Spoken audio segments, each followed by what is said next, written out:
Our next award winner is Topa Topa Brewing Company in Ventura, California. Joining me now is Jack Dyer, Topa Topa's president and CEO. Congratulations, Jack. Thanks so much. It's a great honor to be included. We really appreciate it. We work hard at what we do and love what we do. So any accolades always they feel good. So we appreciate it. Well, I know Jess and myself left very impressed after we talked with you at CCBA earlier this year. And one of the subjects that we talked about was Chief Peak IPA, which you have a real flagship brand, which is, that stands for something this year or any year, actually. So how big a part of your portfolio is Chief at this point? Yeah, it's Chief Peak's. Yeah, it's amazing beer. It's a beer we've continued to chase. We're about to turn 10 years old in June this year, and Chief represents about 65% of our production portfolio. So yeah, it's a beer that we have a high degree of confidence in selling when we can go out and sell it to retailers with a high degree of confidence that it's going to move very, very fast for them. The velocity on it remains really, really high as its footprint starts to expand. But still a heavily weighted draft beer as well, but we've expanded formats this year to account for a number of growth. So it's in 6-packs, a 12 ounce, also in 19.2s. So that's really helped it continue its trajectory outside of its draft footprint, which it does very, very well on draft as well. So yeah, we love Chief Peak. What have you learned from those package additions? I think this year was a really important year for us. We just graduated kind of into the regional status, and so we need to find new ways to innovate and approach the market and create different occasions for our drinkers. And the 19.2 expansion was our big bet of the year. We released Chief Peak in a 19.2 as well as an additional double IPA, and then we put our Mexican lager in it as well. And by all marks, and we've accomplished what we wanted to, what we set out to do. Our distributors were kind of begging for them. So when we did that format expansion, that's accounting for a decent amount of our growth this year with our distributors. So I look back at the numbers, and if we hadn't done it, I think we'd be in a much different position than we are today. Do you view that as a convenience play, or is it going into those venues that we've seen these formats play into? I think it's a little bit of both. We haven't gotten too many like crazy big venue hits with it, like some of the stadiums that we didn't get into it, but we're still seeing significant growth and high velocity with it. So it just seems like both Chief Peak, our IPA, and then our double IPA, which is called Huckster, has done really well even in some grocery settings and convenience. So just creating that different occasion and potentially for us, since we are still an emerging brand across much of Southern California, I think it is a way to access new customers who might otherwise not want to buy an entire 6-pack at $13 or $14.99, but are willing to take a chance on something that's $3.49 or $3.99 just to get some liquid to lips, and we have a high degree of confidence in our beer. So once people drink it, we hope that we hook them in. So when Jess and I spoke with you at CCBA, you mentioned that you're on the lookout for a number 2 brand to pair with Chief Peak. Yeah. Is that Huckster, or is there something else in the portfolio that you're really building to be that strong number 2? I think, for us right now, we have a Mexican lager called Dos Topas Lager that right now that is our clear number 2. It's also in that 19.2 package as well. It doesn't do as great there. I mean, it has its occasions and it has its places where it pulls, but it does really well on draft. As we've expanded further away from the brewery, we get closer to other great breweries that have incredible IPAs that have really tight footprints around the brewery. We're finding Dos Topas as a way to get into a lot of places with a craft lager. So that's been a really good addition for us. And even in our home market, where Chief Peak is pretty much on tap at most places that you're around, we're gaining some second handles with a different occasion or a different drinker, a different Topa drinker. So Dos Topas right now is in the lead, but we're always looking for new products and new things.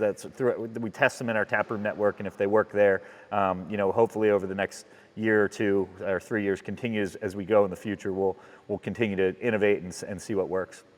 This feels like a year in which Topa Topa has really tried a lot of new things. You mentioned the new package formats for Chief Peak, but you also launched your first mixed six-pack this year. What did you learn from that? We learned a lot. I think the biggest thing that we've learned this year is, we really professionalized a lot of the upper management seats at Topa Topa.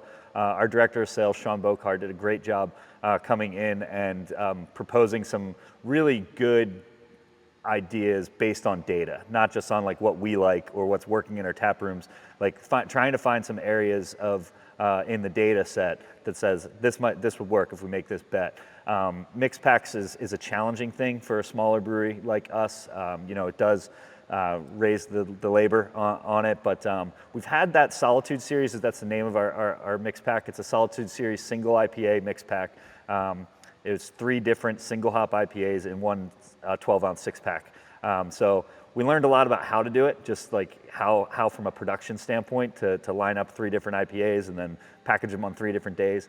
And then we learned what the customers want. It did quite well out there in the market. So we're excited to continue that trend. And we learned some things about kind of the size and scope of what we should put out there, because we're treating that one as an in and out for now until we can really figure out how to manage it from a production side, because it was kind of an all hands on deck thing. The sales team came in, I was in there, we were all repacking cans onto the canning line to get that packaged beer into our cartons. So, but yeah, a fun project, challenging project. Really proud of the team for pulling it off, because it was truly a group team effort across the board for the whole company working on that. You operate 5 locations in California. Yep. How is the at-the-brewery business going, and what are you learning from consumers at this point? Yeah, it's been an interesting year. Our taproom business is down a little bit year over year, and it's kind of right in line with some of the more in line with some of the national trends in craft overall. We're finding that we're not seeing like the number of people who are coming into our tap rooms is remaining similar, but what we're seeing is they're spending a little bit less. So either there's some macroeconomic things going on, or people are just drinking 1 or 2 less beers. So we're trying to create new occasions for them to come out and join us. We've really ramped up kind of our events programming and those types of things to try and get people in the door. Tap rooms are obviously our highest margin product that we sell.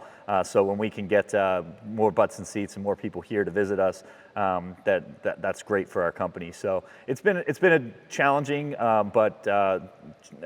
year, but not ringing the alarm bells type of stuff. Just sort of like just down a little bit. We got to figure out some ways to create those new occasions. Well, you're riding 3 years of double-digit growth, and like you mentioned earlier, you reached that regional brewery status last year. How are you pacing this year, and what are you excited about? Yeah, we're super excited about our wholesale growth. We're on pace to get potential double-digit growth in wholesale again this year, low double digits. But in today's market, I think that's pretty incredible. And next year, we've grown up now as a brewery into more like planned and strategic growth. So we can look at a number and look at that growth number in the eye and really believe that we can go get it. Versus for many years for us, it was kind of like drinking from the fire hose, where it was just like, okay, we grew 40% again. Like, what the heck is going on? So now we have some good plans for next year to innovate a few more products into the wholesale market and hit the ground running early part of next year to try and achieve, somewhere in between that 12-15% growth, hopefully again. And early returns on some of, our chain businesses and stuff looks like that's going to help us get there. But that's our strategy for next year, along with potentially another tap room or something to add to our portfolio. So we're working hard here every day and trying to keep the train on the tracks, and it's a much bigger train than it was when we started 10 years ago. So. As we look ahead to next year, is there one thing that you're most excited about? I'm just really excited about our team here at Topa. Like I said, we've spent the last couple of years really professionalizing a lot of the seats in the management level of our company, and I'm really excited about the ideas and the innovation that they're bringing to everything from a finance side, from a sales side, from a planning and production side. It's we have a really great team here, so I'm really excited to see what comes of what comes out of that kind of brain trust and keeps us going. But certainly wholesale is a focus for us right now, and I'm excited to challenge ourselves to try and get the tap rooms back to previous year's numbers with different events and different ideas. Again, to me, it's becoming more of that like occasion. We got to find more occasions to get people out here. Craft beer used to be like, I mean, I can remember when I first started drinking a lot of craft beer where I would go sit in a warehouse with a plastic table and a plastic chair, and now the levels of you can get craft everywhere, including Topa Topa. I mean, I think some of our slowdown, our tap rooms is maybe self-imposed because our beer's everywhere now, so people don't need to come necessarily see us. So trying to create those occasions through special release beers, community engagement events, 1% for the Planet, nonprofit giving. Those are the things that I think will get us back. So excited about all of it. It's not without its challenges, but I just really feel fortunate to come to work every day with such an energetic, great group of people who are focused on the main goal. That's craft beer in the middle 2020s at this point. Yeah. Well, thank you for doing this, Jack. Super excited to honor Topa Topa and looking forward to seeing what you all do next year. Best of luck. Thanks so much, Justin. We really do appreciate it. It's humbling to be recognized, and for the whole team at Topa Topa, we're really thankful. So thank you, guys. Thank you.